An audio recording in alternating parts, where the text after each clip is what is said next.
চায়ের দেশ সিলেটে এখন চার চক্কার উন্মাদনা। বিপিএলের প্রথম পর্বকে ঘিরে সিলেট আন্তর্জাতিক স্টেডিয়ামে চলছে তো হাজার হাজার দর্শকদের আনাগোনা। 26শে ডিসেম্বর থেকে শুরু হওয়া এই টুর্নামেন্টের কেন্দ্রবিন্দু এখন সিলেট আন্তর্জাতিক ক্রিকেট স্টেডিয়াম।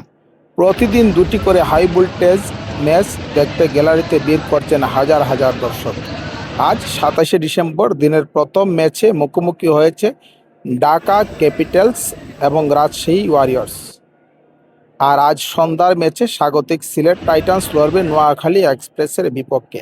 এর সুবিধার্থে টিকেটের সর্বনিম্ন দাম রাখা হয়েছে মাত্র 200 টাকা। স্টেডিয়ামের প্রধান গেট এবং রিকেবাজার জেলা স্টেডিয়ামের বুথে সকাল থেকেই ক্রিকেটের জন্য লম্বা লাইন দেখা না গেলেও অনলাইনে সবাই ক্রিকেট কেনায় ব্যস্ত।